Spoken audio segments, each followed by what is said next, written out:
You good? I'm all right. Okay. Let me open up. So, welcome to another episode of The Dressing Room, where we try on different perspectives, one conversation at a time. How you doing, Jasmine? I'm doing great. You doing great? Yes. I'm doing good. How are you? I'm doing wonderful. All right. Are you ready for this interview? I am. So today I'm going to be interviewing her to give y'all a bigger perspective on who she is, who she was, who she pretends to be. Oh, wow. I'm ready. So, could you start with your name? No, but yeah, your name, where you were born. So my name is Jasmine. If you didn't already know that, I was born in Cheverly, Maryland, PG Hospital. Yeah, she had me in the hood.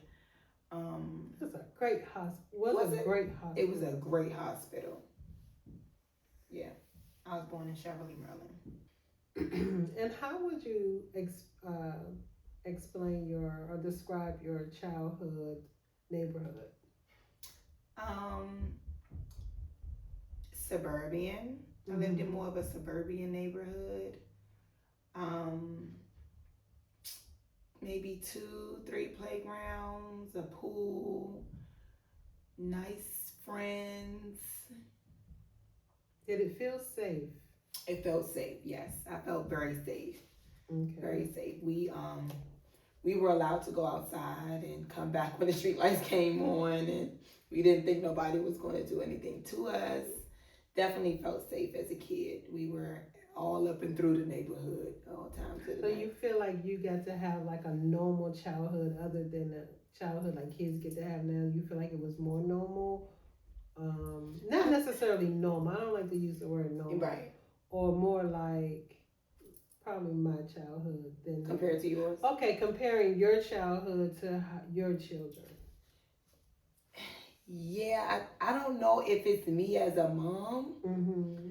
or if the times have just changed. Because, even when I was a kid, they talked about how the times had changed, Right, yeah. And as a mom, with my son being about to be 15 and then my daughter being about to be 12 in about, a week? I'm very, I don't know if I'm overprotective or not. Maybe I'm overprotective as a mom, but I don't like for them to go outside. I don't feel comfortable allowing them to do what my mother allowed us to do. And I don't know if it's because we're not in the same neighborhood as I was in as a kid, like a suburban neighborhood, playground, blah, blah, blah. We're more like in an apartment type of style. And I don't know. I don't trust people. So I'm very fearful of letting my kids go anywhere where I can't see them. Now, when they're not with me, that's out of my control. But when they're with me, I can't picture like, just come back when the lights come on. Absolutely not. So what kind of kid were you? Did you listen? Did you follow the rules? Did you know how far to go? Stay in the neighborhood? Were you that child? For the most part, I was actually. To be honest, though, one of the things that stuck with me, and it still sticks with me today, No. One of the things that stuck with me is, what if something happens when I get somewhere, and I gotta call them to save me out of this? Now they're gonna be like, how you get over there anyway? How she even get over there? I was more afraid of something happening when I got to the location that I was never supposed to be at. So I would literally say like 90% of the time we was where we were supposed to be at, having a grand spanking time in the neighborhood. Oh, okay. Yeah. Okay. So was that more towards your middle school years or also in grade school? That what? Did you push the limits? Like, you were still more skeptical? I'm going to follow the rules. I'm not going to go too far. Because if I go outside the lines, something may happen. Do you feel like you felt that way, the whole time, like your whole childhood? I think the line started to expand a little bit more when I got older. Like middle school or high school? Maybe like high school, High school. middle Oh, school-ish. Okay. Middle school, high school, when I started hanging out with Ronisha, getting on the train and meeting up in the But farm. you could go further. Yeah, that's what I'm saying. So it wasn't like I was doing it out of breaking the rules. Right. You know, it was like I was allowed to, and where I said I was going, that's exactly where I went. Okay. It wasn't like I said I was going to Fort Totten and my ass was on Bunny Road. No. No. But I think that it was more of a scale. Like I was able to go more places. So I do feel like you as my mom was a lot more. I don't know if you just was tired or more lenient. Or we were just getting older, so you allowed us to venture out more, you know. Yeah, because even the things I feel like y'all were allowed to do or y'all did, I didn't even really do a lot of that as a child. I didn't ride the train until I was grown. I had never rode the train. I had been on a bus. Yeah. You know, like the neighborhood buses and stuff, but hadn't rode the train until I was grown. Wow. And you know, we was riding buses probably what as young as definitely middle school. Yeah. But I can't picture my daughter on no bus. Right, but that's like even like the kids in DC ride buses. Even younger than that. So it's like and I knew how to ride the bus in middle school. I was just talking to my kids the other day about the bus and the train. Remember you was on the phone with me? They have no idea what no red line is, green line, orange. They don't know nothing. Right. Yeah. So yeah. So okay. So what kind of child were you? Were you shy, outgoing, rebellious, quiet, funny?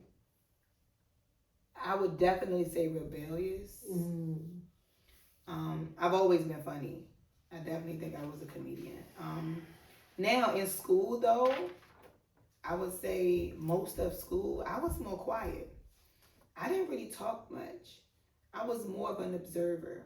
I feel like when I got like way into like 11th, maybe 12th grade, I got a little bit, but like when it comes to talking, but I didn't talk much in school. I think I kind of got into my outgoing, you know, talkative stage and, you know, all of that once I was out of high school. Okay. So I think, but definitely rebellious. I didn't like being told what to do from a young age, and I never understood it. I still think I may should see somebody, but when I was still not sure what it's rooted from. I don't know what it's rooted from, but I think it's the leadership in me. Like I do feel like I'm a born leader. So anybody telling me what to do makes me cringe. Even as my parents, I used to just be like, "Who you talking to?"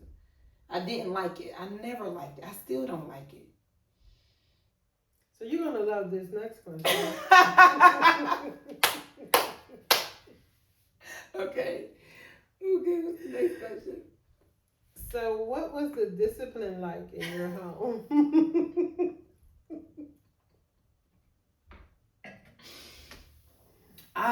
Well, when you say the discipline, who was the disciplinarian? My dad was definitely the disciplinary. He was definitely the one that handed out the ass whoopings. What role did your mom play? She was the snitch. Yeah, snitch bitch man. Sitting over there. Yeah, no, definitely. She would get the information and pass it on, and he would pass on that ass whooping. So that's kind of how things went. That's how it went. You know, and it's funny, I was just talking to one of my friends about being disciplined as a child. I never felt like it was abuse. Where some people feel like, okay. How you felt about it. Yeah, I never felt, I knew what I did. Like, I was able to own up. I never felt like I'm just getting my ass beat for no reason. Right. Now, I've had a lot of controversy around, what's it called? What's the parenting? You working out your fingers. What's it called? The parenting. Oh, the gentle parenting. Gentle parenting. That's what I'm trying to say. Gentle parenting versus like, you know, beating your kids. They feel like beating your kids in general is just abuse. I'm still in the middle with all of that. I'm still trying to figure out what side I'm leaning on, but I'm still leaning towards giving out ass whoopings because that's what I know, and I feel like it worked for me and it worked for my kids. But I feel like all the ones that I got, I deserved, you know, rightfully.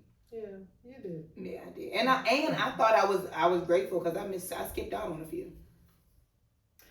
Yeah. Yeah. I skipped out on a few. Yeah, he might have just laid the belt right there and must have fell asleep. And I don't even know if you really skipped the actual physical act, but I think him just showing up, pretending like he was going to do it, or laying the belt out where y'all saw it, y'all instantly, They did. I didn't. They were more afraid of the belt than I was. I remember the time I got beat and I didn't even cry. And I would prefer to get beat than to be punished. Yeah. I'll take the ass whipping. I'm going back outside. Weirdo. Yeah, okay. I didn't. You putting that belt, you showing me something and actually doing it is two different things to me.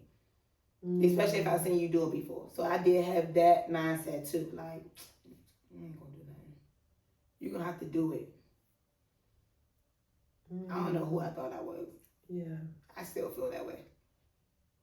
Okay. It's like, no, for real. So what role did you play in the family? Peacemaker, protector, quiet observer, rebellious one, or responsible one? Maybe a little bit of all.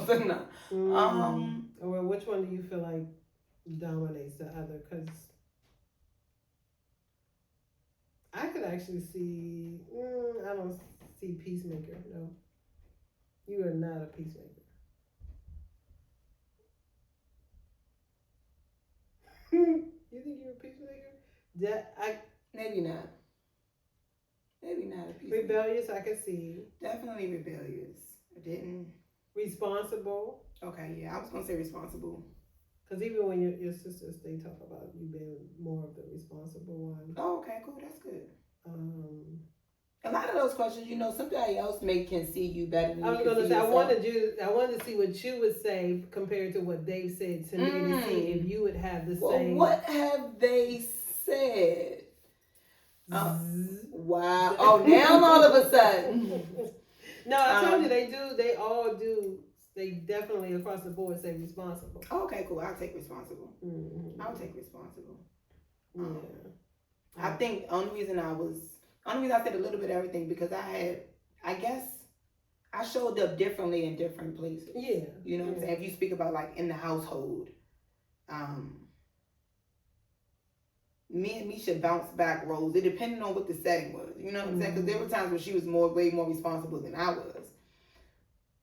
So it's like, was I the responsible one or was she the, But I guess it all depends on what part, how far. It's a huge, you talking about 1st to 12th grade. I think just overall, I mean, I would say responsible because even when you were younger and like as young as maybe 4th grade or whatever, if I went to the grocery store, you was the one to get up. Me and they just talked about this. Okay, cool. You were the one that would get up and go with me, or you was more responsible when it came to helping me or whatever. Where even if they woke up, they probably stays. They didn't want to be the one to go, but they didn't know the benefits behind going with me. You was smart. There was some treats in there. Absolutely. I don't know. I think too. But I also think you enjoy doing it. I was going to say that. I actually enjoy being out and getting out the house. And I don't know. I think that leader part of me wanted to be a part or be in charge or feel like, I'm an adult too. Yeah. That's what I'm thinking. Yeah, probably. But I love to be a part and learn and I don't know who I thought I was as a kid. But I also felt an attachment to you very young too. Like I want to go. I'm gonna put my shit on. I'm going. I'm gonna be with my mom. And that's probably why your household looks more like how my household. It's a reflection too. And my mindset. Yeah, definitely. I feel like you helped shape my mindset around a lot of things when it comes to cleanliness and order and the way to do things when it comes to keeping your house intact. And I always think I need my house to be ready for unexpected guests. Oh yeah, that was. You never, because somebody gonna always go. Can I use your bathroom? And the last thing you want is for somebody to use your bathroom and it's piss on the side of your toilets from your sons. Or anything, hair, So I cleaned my house according to the fact that I could at any moment have unexpected guests. I needed to be top. I needed to be up there. Yeah. Definitely. Absolutely. So as a child, did you have any activities, and you may not have, that were like your favorite thing to do? Like, I don't think I had a favorite thing to do. was it in general being outside? I like being outside, just like today. Mm-hmm. I like being outside, skating, whether it was skating, riding bikes, whatever it was. I like being outside. You know, with new things. Even to this day, I like new things. We could be jumping off a cliff or jumping out of a plane or skating. I still love skating. We could be riding bikes, whatever it is. If we outside, and I'm good. I'm having a good time.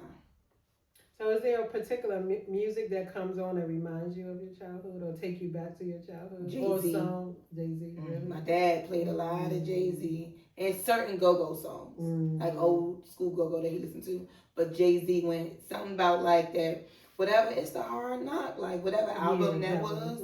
Yeah, it reminded me of when I was a kid in the back seat and I used to be hot and he wasn't turning the air on, but he'd roll the windows down. And it's like that air don't feel the same. That air hot. We want the cold air. So yeah, I hated that. Turn the air on, I remember. I remember when we was at Diane's house, he did the same thing. I'm like, I don't know if the air didn't work.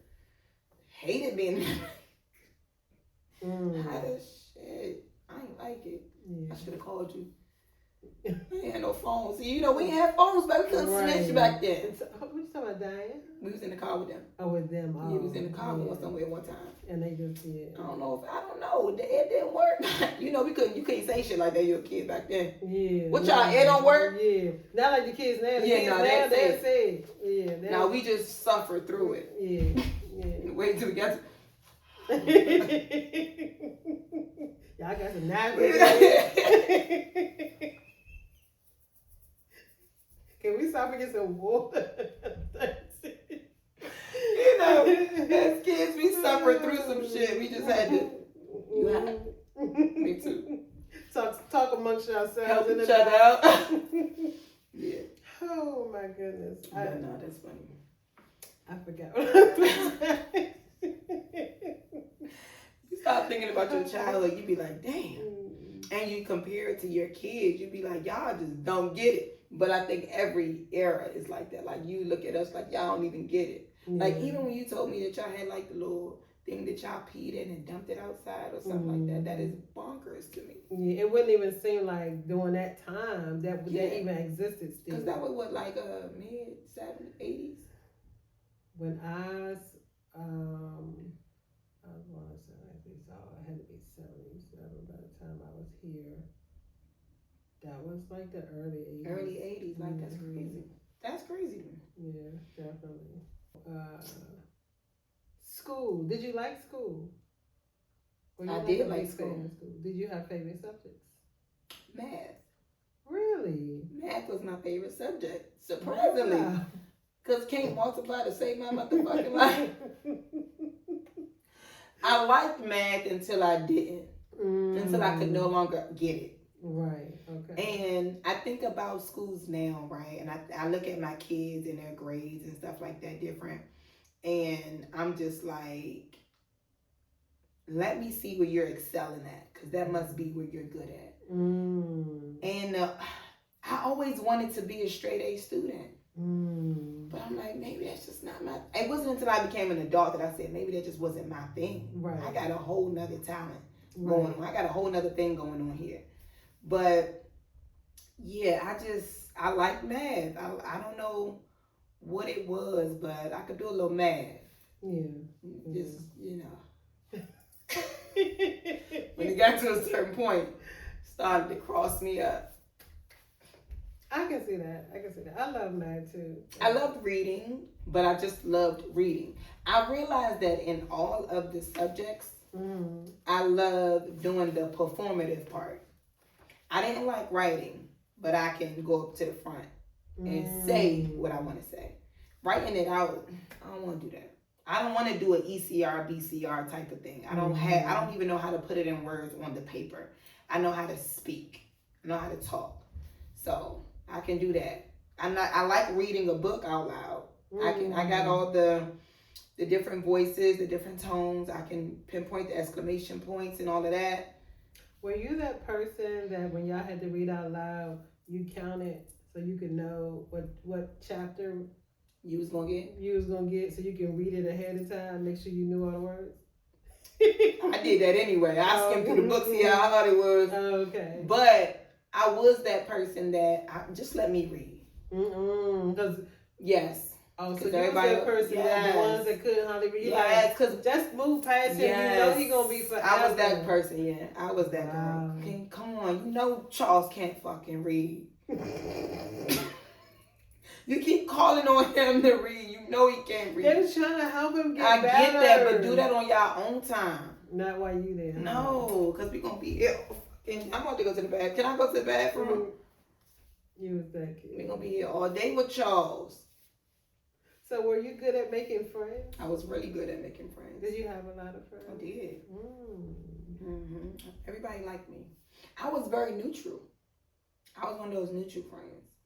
I could get along with I didn't look at nobody as better than the other. I still feel like that about people. Nobody's more superior than anybody. Right. So like the people that everybody else feel like was nerds or whatever, I can run with them. I can be cool with them. Hey, you need pencil? Here you go. You know what I'm saying? Whatever it is. And then the people that was popular, whatever the case may be, I was cool with them too. So I was that one that was in it. I never felt like, we not sitting with them. I didn't feel like you was better, they was less than or nothing. I felt like everybody was the same. So I was friends with everybody. So did you know cool with everybody, I guess. Did you know what you would be, what you wanted to be when you grew up? Like say from, like let's just say 4th grade, then 8th grade, then high school. Did it change over time, or did it always stay the same? And what was it? Like what was it that you wanted? When I was a kid, it was definitely I wanted to be a teacher. I wanted to be a 1st grade teacher. My 1st grade teacher was Miss Hampton. And I wanted to be just like her. She was the best teacher I ever had. So I wanted to be like, now how you say the best teacher you ever had? You didn't even have all your teachers. Right. That's your 1st grade teacher. She's still winning. Yeah. And I'm done. But it didn't change until I became an adult. Well, sprinkle, I wanted to act. I definitely wanted to act. Sprinkle, I definitely wanted to dance. I wanted to be a backup dancer for Mary J. Blige. As your mother, I never saw a teacher for you. Really? So when you said that, I'm like, I always saw some type of performer. Yeah, but you could see me better than I could see myself. But yeah, at first I wanted to be a teacher. I definitely wanted to be a teacher. But dancing became a thing. So I'm like, I'm going to be a backup dancer for Mary J. Blige. Why it was her, I don't know. Probably because she was one of my favorite people. Oh, you like the steps. You wanted to wear the boots. I wanted to put the boots on. You wanted to wear the boots. I get it. I wanted to put the boots on or whatever. But yeah, I definitely wanted to dance. I definitely could see myself. But the funny thing is, like, deep down inside, I'm real scary. Like, as much as people see me on stage, it takes a lot for me to get out there. Once I'm there, I'm there. I feel like I'm here now. But especially back then, if an opportunity would have presented itself to me, I would have been terrified. I'd have shit my drawers. I'd have been so scared. Like, I know I got it. I know I can do it. And my mindset is that I'm better than everybody in here. I'm going to outdo everybody. But I'm too scared to get on the stage. I'm going to just sit right here. I'm going to see how everybody else look. And then I'm going to compare it to me in my head. But I was too scary. I didn't get out of that until after high school. With being scared? Really? With being scared. And there's still times. I don't even know if it ever really goes away. I don't know if it ever goes away, but I know I watched you perform a lot, and it never appeared that you were nervous or scared. Because once I'm out there, I gotta show up now. But before I get out there, watching y'all at practice, you know, you were better at certain things than others. But I think whenever you perform, you perform pregnant. Yeah, I know. And didn't seem like it bothered you one bit. Yeah, no, it didn't. It didn't at the time once I got out there, but yeah, my nerves be tore up in my stomach though. Be tore up. But once I hit that first move, we out here now. We gotta finish it out. We gotta see it through. But yeah, certain things. And then I think like the bigger you get, the bigger the audience get. So like in high school, you just got the people that you went to school with and their parents, you know. But then when you get out of there and people want you to host a convention or something, you're like, how many people gonna be watching me? Right. 10,000 people gonna be there. Can't fuck this up. Did you have any teachers or mentors in school that helped shape, you know, what you do now, or just help shape you in any way in life?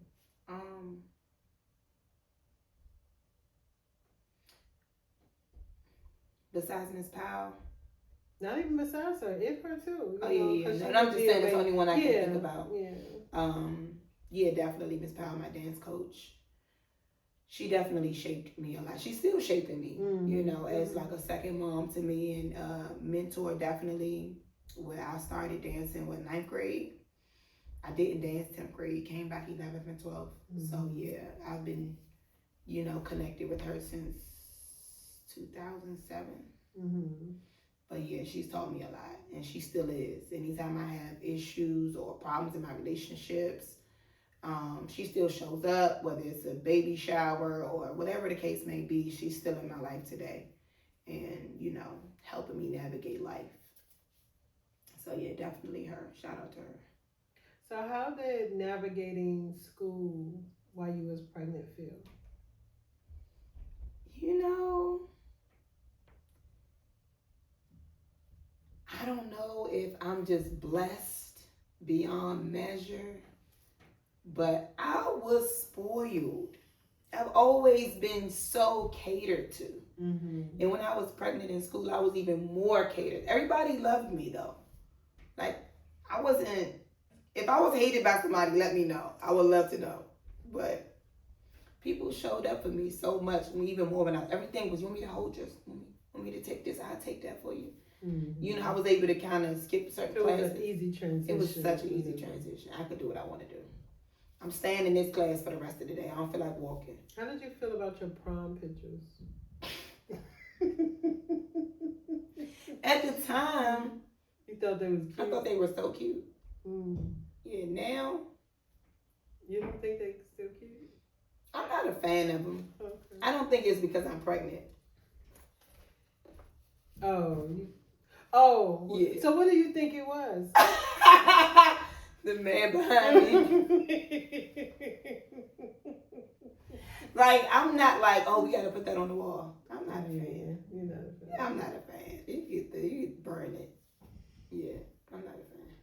I had a good time. You wouldn't even have thought I was pregnant at prom. I was in the middle of the dance floor having a time, pregnant, enjoying myself. I could see. I could see. If I had been here, no, I could see that. Oh, I had a ball. I didn't expect anything less. Amen. No, nothing stop no show. No, nothing stop no show. Nothing or nobody. I swear you made me forget my next question. Nothing or nobody stops no show, Tasha. I'm getting on this dance floor. Did you ever consider college? I did. I did. I wanted to go to Virginia Union. But it wasn't a big thing, right? Yeah. I felt like I was going to go to college because that's what everybody was doing next. So last minute, I'm like, let me look up a few colleges. Let me see what's close by. I didn't care to go that far. I wasn't big on going to college. I never really seen it for me. Because what am I going for? Right. I do feel like early on, I was kind of just mimicking my mother. She went to, she early childhood education or something. Maybe I could be a daycare provider. But I never really had nothing specific that I wanted to go to school for. And I think a lot of people kind of just go because that's the next thing. Yeah. So it was more that when I got pregnant, I don't even know if I had applied for Virginia Union or not yet. I can't remember. I think I can't remember, but that was the college of choice at the time. But yeah, and I didn't feel no way about not going. Yeah, so it wasn't really a big Yeah. Yeah, it is what it is. Yeah. And I think also in our household, we never made y'all feel like y'all had to go. Exactly. It was always like, what do you want to do? Because I wouldn't want you to waste 4 years. And if you wanted to be a cosmetologist, you could have just went to cosmetology school, made all the money you wanted to make without wasting, owing somebody all these hundreds of thousands of dollars to go get a degree you might never use. And I'm glad I didn't go, actually. Yeah. Like, cause now, like, part of me, but the only reason that I would have wanted to go is for the fun part that people talk about. But outside of that, a lot of people are still paying off. Like, I don't want, and there's people that are paying off debt from college and not even in their field. Right.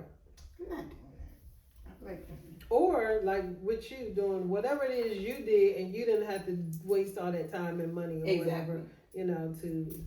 And that's why I feel like it was never really my path. Right. I don't feel like my path was education based. It was talent based. Right. So it wasn't for me. Did you always want to be a mom? Not at all. Not at all. Mm-mm. Fuck you, you knew that. God damn it. Fuck you, you knew that. I just was wondering. I never desired to have kids. Like, not even like I didn't. Like, it's not like I was like fuck no. Yeah. But I wasn't like, hell yes. It was like, girl, I'm pregnant. What am I supposed to do with this? Do you feel like being a mom has changed you Absolutely. in a way, like for the better? Absolutely. It made me grow up a lot faster than I probably would have, in my opinion. But it made me change my ways. I feel like it forced me to show up better, different, because I have people watching me that are going to be banking on how I show up to determine how they gonna show up when they get older. I felt like I ain't had no choice but to change, because I got 2 little kids I brought in the world that are like, I mean, eyes peeled 24/7. Everything you do, front screen. They got front row tickets to every decision that I make in life. Right. So I gotta understand that. How did I view my parents?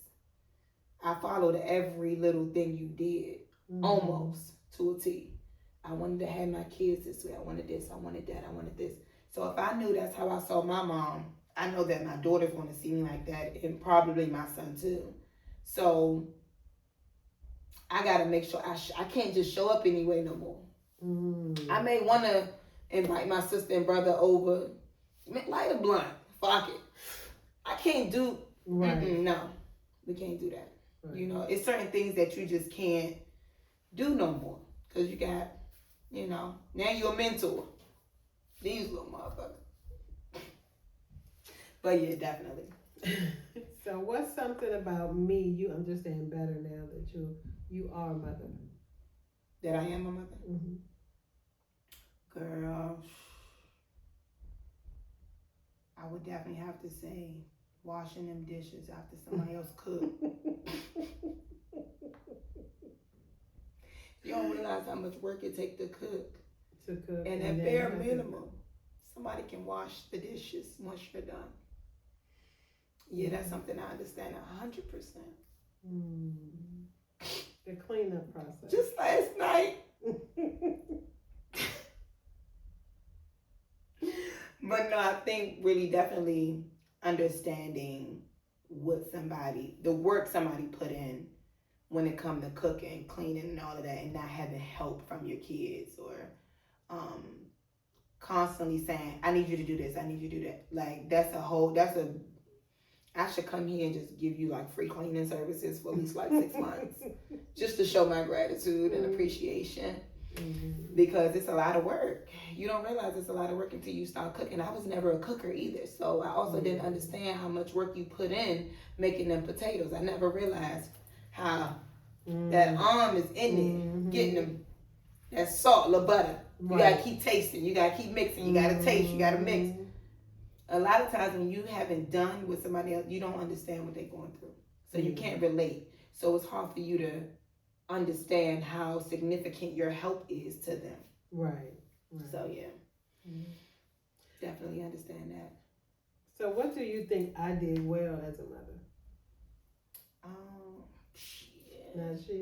We just scan through. I feel like as hard as life got for you at different points, at different times, you were still able to persevere and choose us. You could have clocked out at any time. So many times. Yeah. So I feel like one of the things that you showed us was to persevere. You know what I'm saying? Regardless of how hard it got or how strenuous it got and how much the load got heavy on you. Yeah. You still get up and you do what you got to do because you got kids. You still got responsibilities.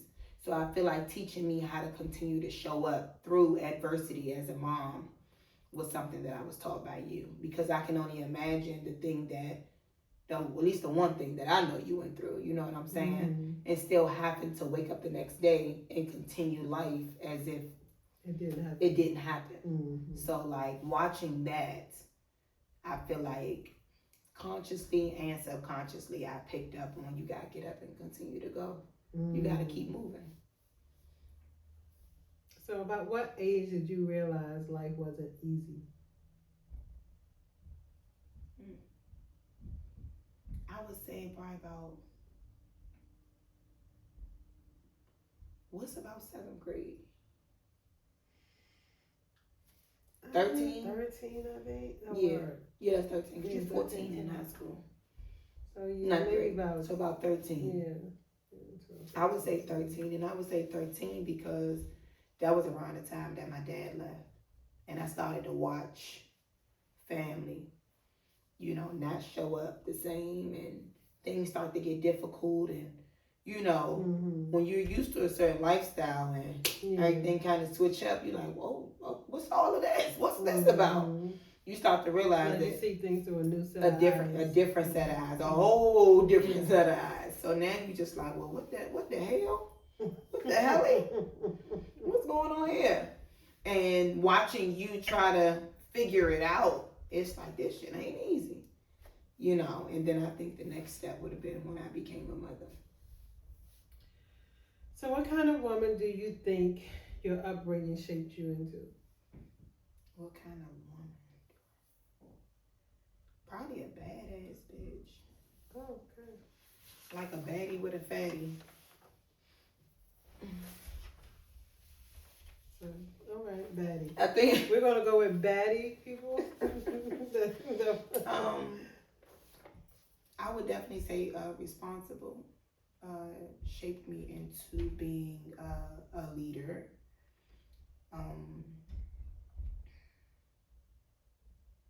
I feel like it shaped me into just wanting the most out of life, wanting more. I would say that. Not settling. And being the best version of me I could possibly be. I would say that. Where you are now, are you happy with who you are now? Is there anything you would change? No. You wouldn't change anything? Not a thing. Are you doing what you want to do? Doing what I want to do. Meaning like, as far as career and where you want to go? Career-wise? Or are you working towards that still? I would say, well, career-wise, I it's funny because I'm in between.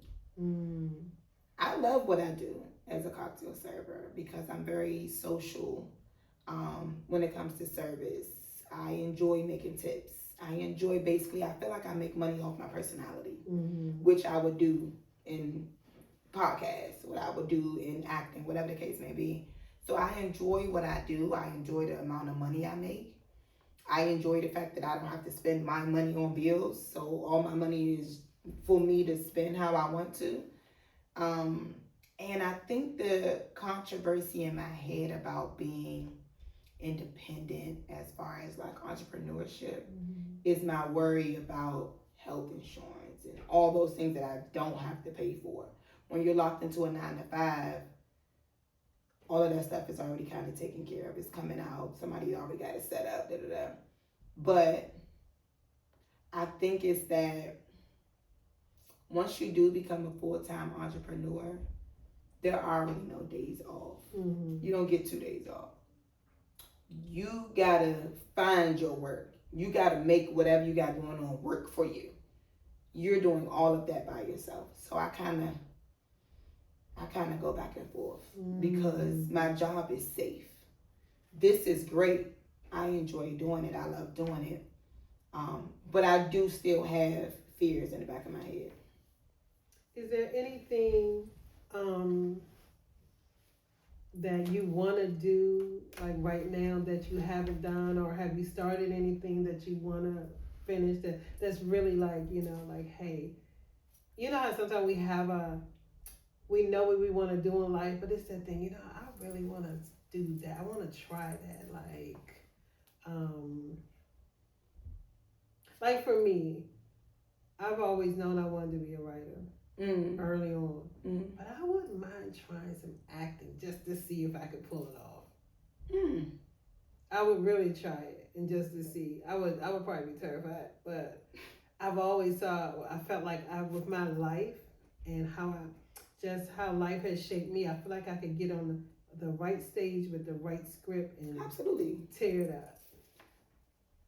I don't see it being a problem for you at all, though. You know what I mean? Absolutely. Probably not. Once you get on stage, you be fine. Your fear is being on stage. Yeah. Which most people that get on stage, that's their fear too. Once they up there, they up there. Like they may look like this, they gracefully. Everybody before they come up behind that curtain. Shit and bricks. Yeah. There's a little something going on in it. Because it's not even that. Everybody's nerves is different though. Some people it's about the crowd. Some people it's about whether I mess up. Am I gonna forget my line? Right. Everybody's nerves is in a different category. Mine was always, what if I forget a step? And you start to psych yourself out before you ever even get up there. And I've never got on stage and forgot no moves. I've never got on stage. But behind the curtain before you go out there, the devil kicks in. Yeah. You're gonna mess up when it's time to start. Watch. So you rehearsing it over and over and over, trying to make sure that ain't no way I can forget that step, But I can't think of nothing that I can say like, I can't think of nothing that I would try to do that I'm not already kind of, maybe sing. So next question. What? I think I can hold a tune. What's the one thing your future self is begging you not to do right now? Embarrass yourself singing. I'm gonna Mi fa sol la ti da. I asked because I know a lot of people. Like there's things you said that you're into, and I like I couldn't see that for you, or like when you ate that raw meat as your mother, I couldn't see that for you. So when I asked them, I'm like, is there anything else I don't know, or anything else you would actually do that I wouldn't have saw for you? I know there is one thing I thought you was gonna say it. I'm not gonna say it if you don't say it. That I would do, or that I might want to do. That you do want to do. You've actually started doing. You just haven't finished. Oh, like write my book. Oh, see, when you said like, I'm thinking you talking about something like. I'm just saying anything like that you haven't. Sometimes I know, as far as you being a performer, like you having your own business, as far as doing the parties. I see it's things I just see you in, but probably not being a writer. Like writing a book and like even bringing that to my attention that I want to write this story. I want this story written. I'm like, oh, okay. And of course that's right up my alley because let's go. Yeah, definitely writing a story. I never thought about being a writer. But just writing that story. Yeah, and it ain't even about the writing part. It's just getting my story out there. Yeah. If I could just talk it, and somebody can just record everything, then I would do that. Yeah. But I do feel like when you've been through some things and people can either relate or you can help people, you'll find different avenues to help people. you know, whether it's through storytelling or whether it's through podcasts or whether it's through just one-on-one sessions. So I feel like with the book that I'm writing, is to give people a background on how life started for me. That period of time where I felt like I had to grow the most and what that produced. Okay. So that 3 years of just self-love, self-care, not blaming other people for your problems. So that's more of like I'm giving you more of a memoir, but I'm helping women understand that they gotta own their own story. So it's another way for me to help people, but through a book version, I guess. I can see that. I like that for you. But yeah. And then, you know, I got the financial book. That's also about helping people, you know. And I guess that's a form of writing, putting something together. Yeah, it helping is. people with their finances. I feel like finances is one of the biggest things that we struggle with, men and women, but my work is for women. I know that for sure. And even in your financial book, it's about how you did it. Right. What happened, you know, your journey to get to financial freedom and, you know, financial abundance. Where you started. So and the things that you can do to just set yourself up so you don't fall back into the same. And that came from me falling into that shit and getting myself out of it. So it's like, okay, how can I help other people? How can I help other women plan their work and work their plan? I like it. I like it. So, are you currently in a relationship? Nah. Yes. I play too much. I play way too much. Don't listen to me. I am in a relationship, yeah. How long have you been in a relationship? Me and my little sneaky link, we kind of on and off.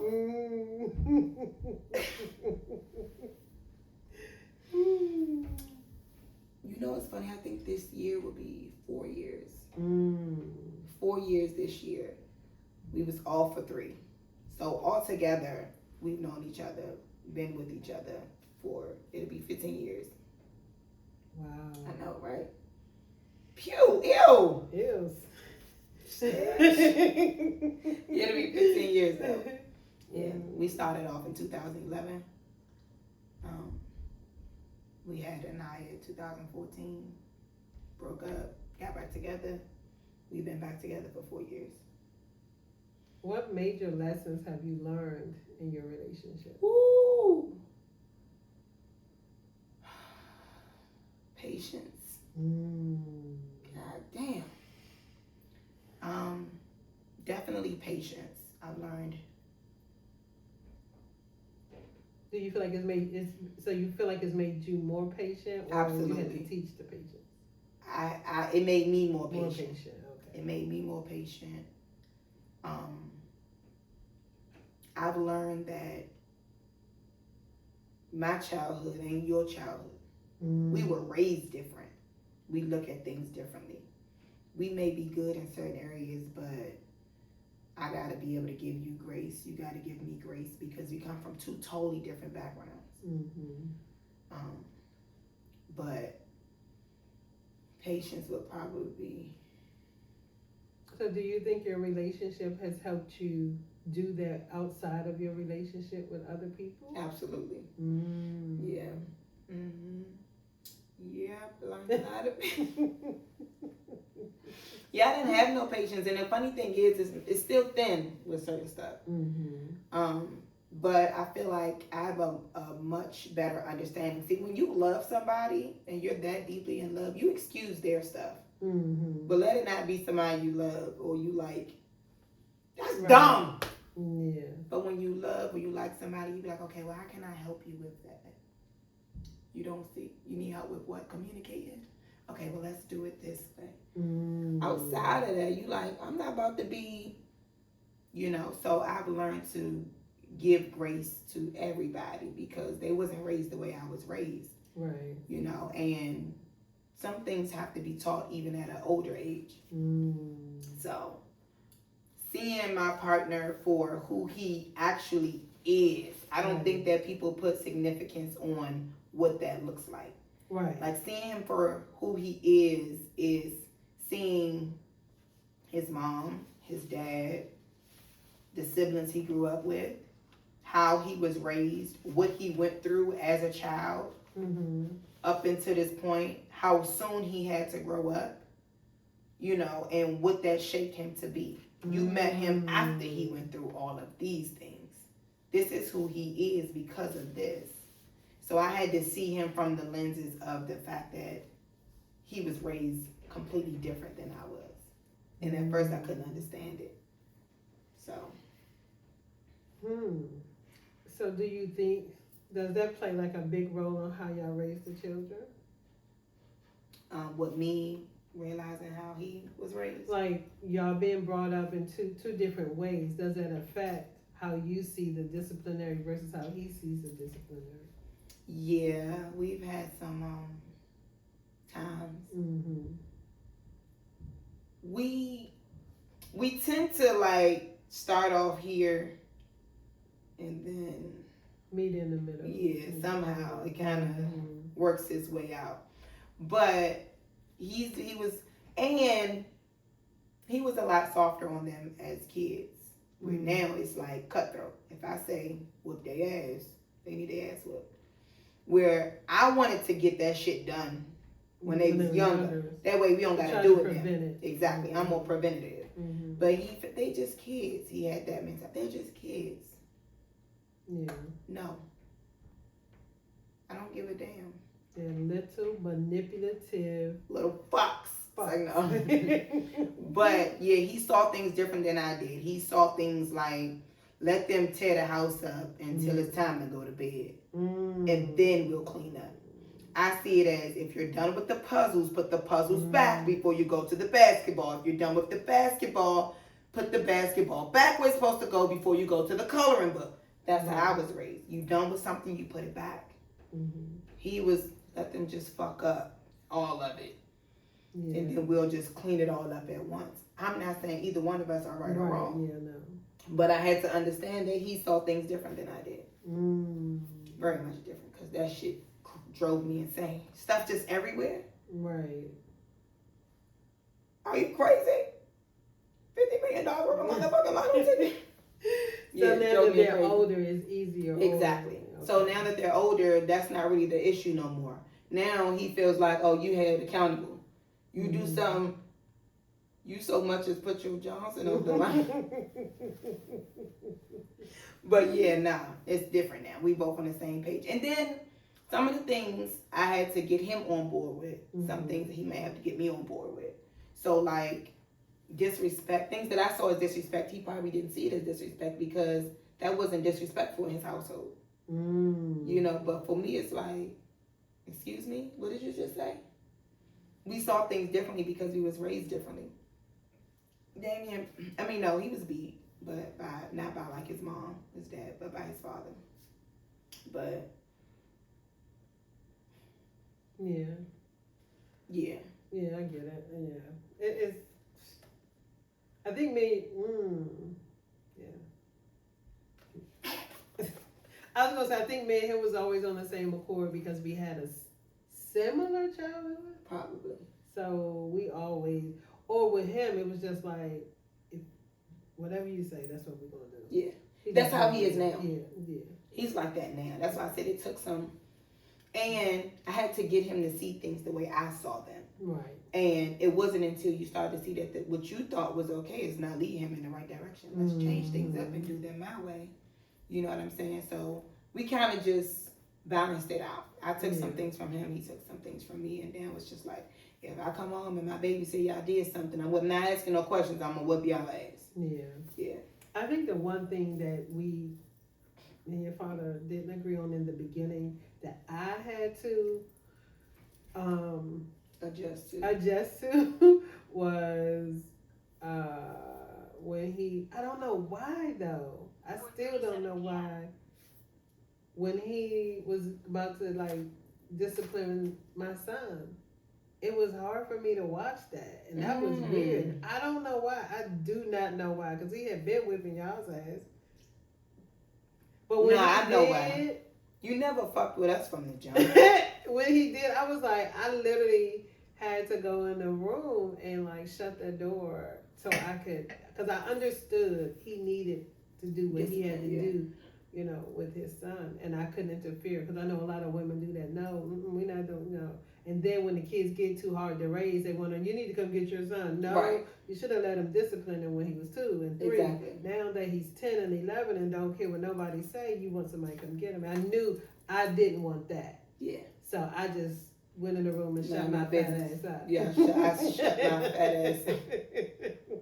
You know, I had a difficult moment like that when he finally made Quentin sleep in the room by himself. Yeah, your father did that with me. May was the only one that we had to do that with, though. Y'all, we put y'all in the room, y'all. Yeah, that's crazy. I don't know. Maybe women, little girls are different with that. I don't know because we had each other. Naya didn't have that problem. Yeah, y'all. She was a different type of G.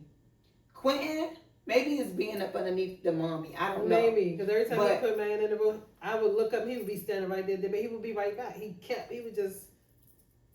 Yeah, Quentin cried. He cried. He screamed. And I just had to listen to it, and he crying, I'm crying, we both sad. But I knew it had to be done. You can't sleep with me forever. But it was a sad day. Yeah. But Naya was different, man.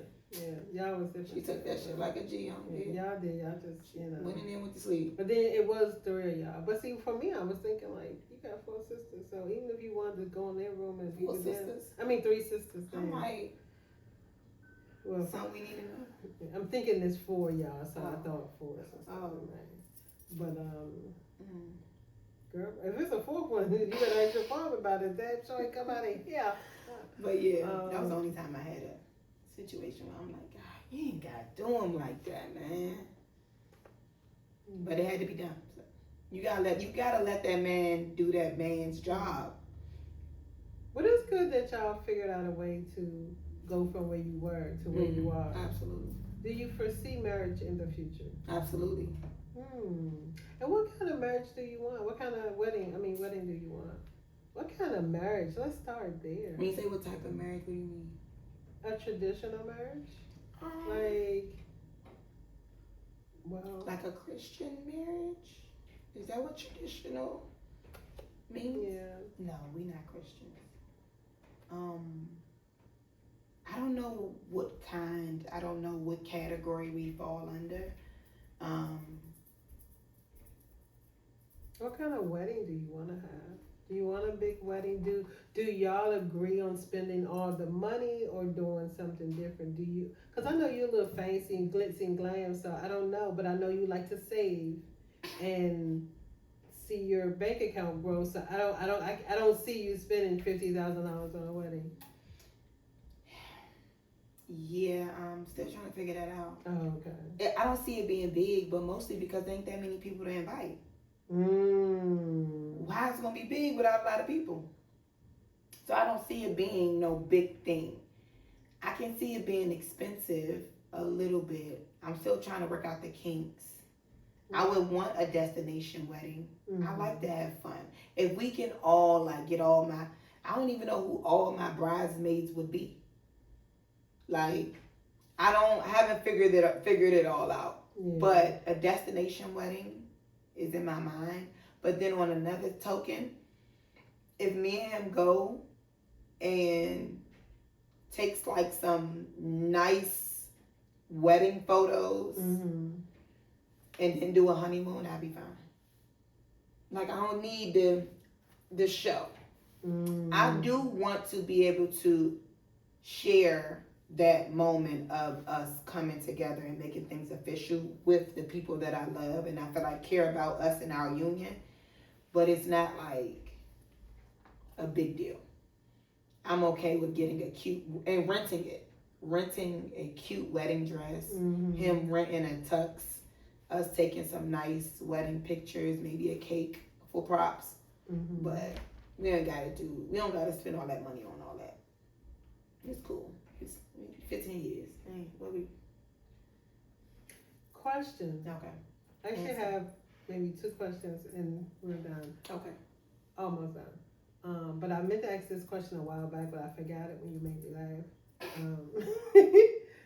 But did you, before you got to the point where you are in this relationship, in your relationship,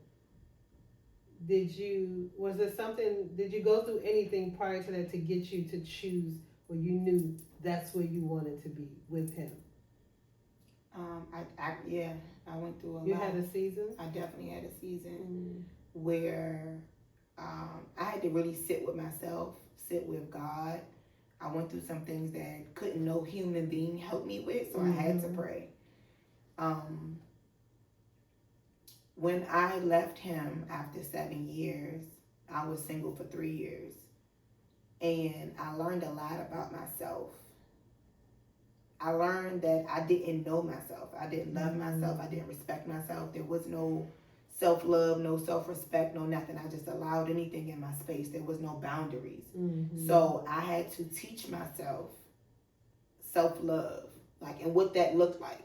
Because when you really do truly love yourself, you don't just allow anything in your space. Right. Now, what I did learn is you're a little bit more hated by that because people don't understand that that's what that is. Right. Because I love myself, I'll get up and leave at the drop of a dime if things ain't looking right to me. I'm gone.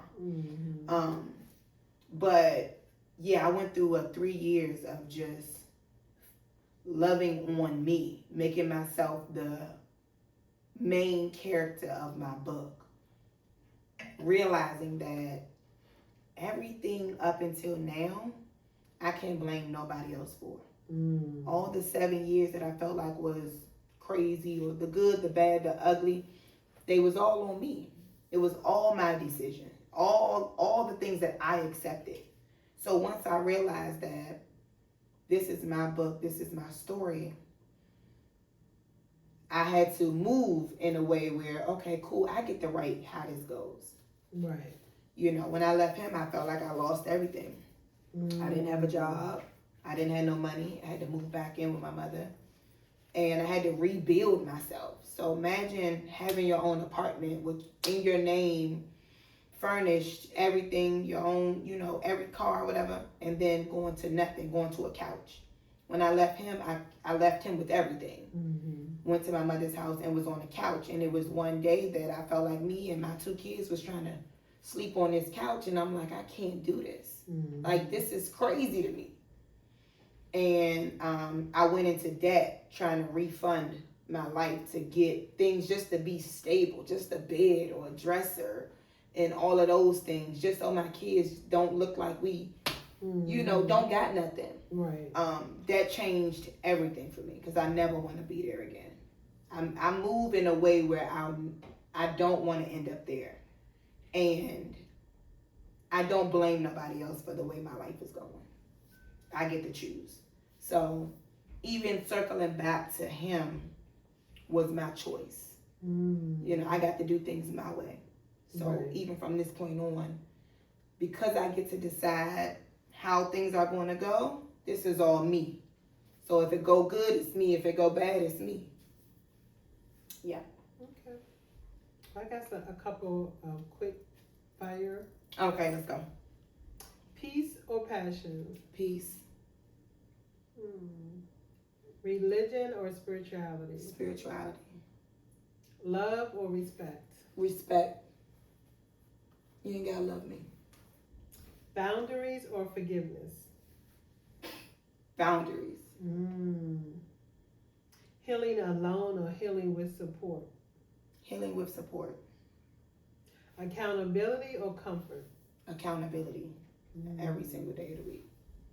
Fried fish or fried chicken? Fried fish. Cabbage or greens? Cabbage. I just made some last night. I had to go with that. I ain't got much time. Mac and cheese or rice? Rice.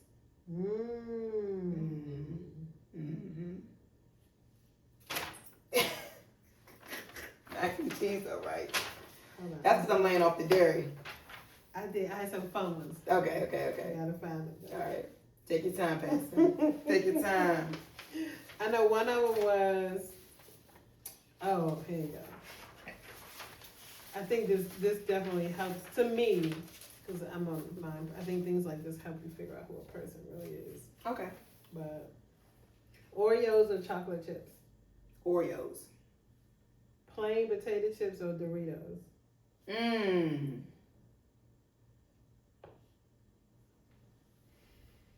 Plain. Good one. Now Laters or Jolly Ranchers? Jolly Ranchers. The Huggies or Arizonas? The old Huggies, not the. Bro, I'm about to say that new Huggy who watered down. Huggies, you gotta go with the Huggy. Bite in it on that aluminum. You don't need to take the joint off. You just pop a hole in it. The old Huggies had a little flavor to them. Them new ones is watered down. Yeah. So yeah, I'm definitely going with Huggies. Okay, the last one is Twix or Snickers? Twix. Definitely a Twix girl. Absolutely. Ooh, gotta get a Twix. Give me one word that describes you best. Outspoken. I'm gonna say it. What's one thing that gives you peace?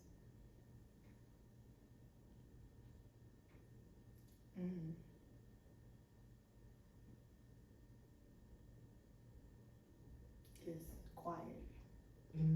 Silence. Really? Yeah. Silence. Sitting in my car. But I only sit in my car because it's quiet. Is there anything else you would like us to know that I haven't asked you? I had somebody ask me on my Instagram account what's one of the struggles that I've been through, that I've gotten through. Yeah, how did I get through it? One of the biggest struggles. And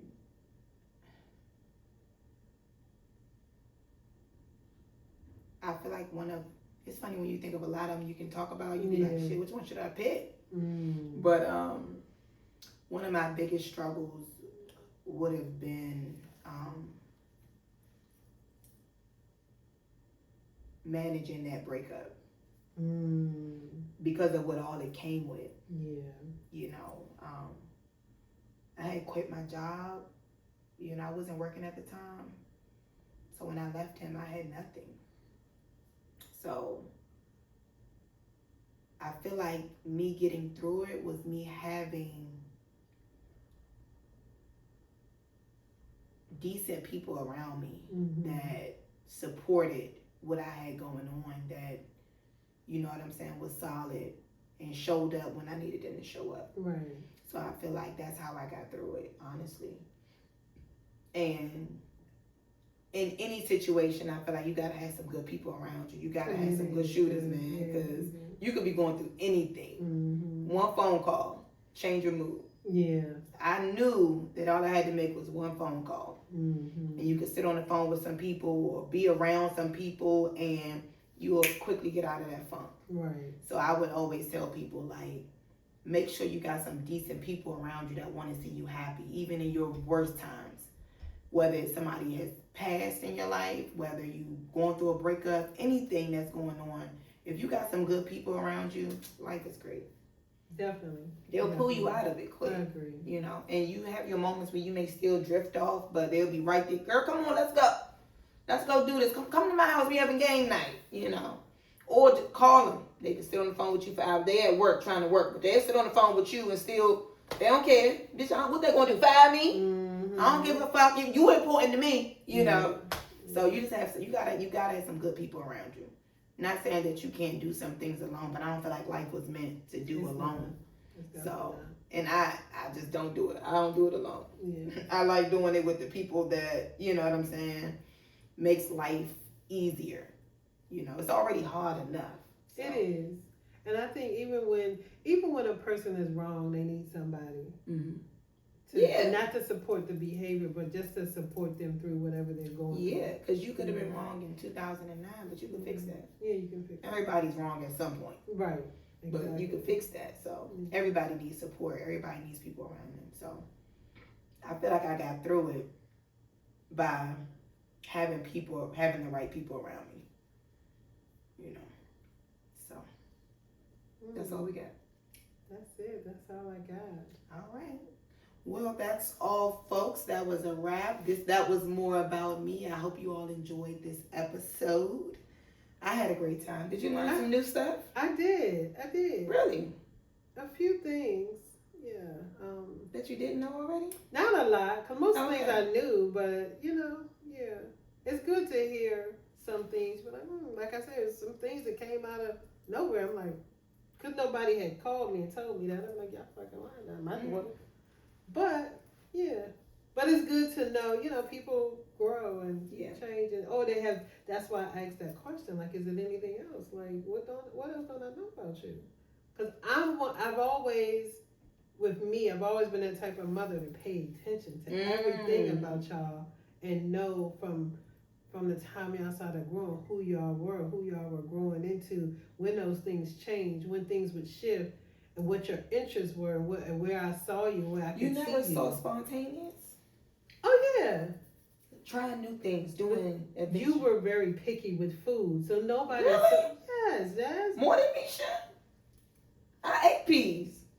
Now, when I say picky, more so when I say that, like, I couldn't get you to eat onions and green peppers and certain things. The adult food. Right, that's what I'm saying. So, not like as a child, no. Oh, okay. You ate, but like when they would pretty much eat whatever I ate. She would eat it. She ate like an adult even as a child. Where you like, mom, or you picking through, you took the tomatoes off, onions, green peppers. Like, it was a lot of stuff you didn't eat. So when you called me one day and said you ate raw meat.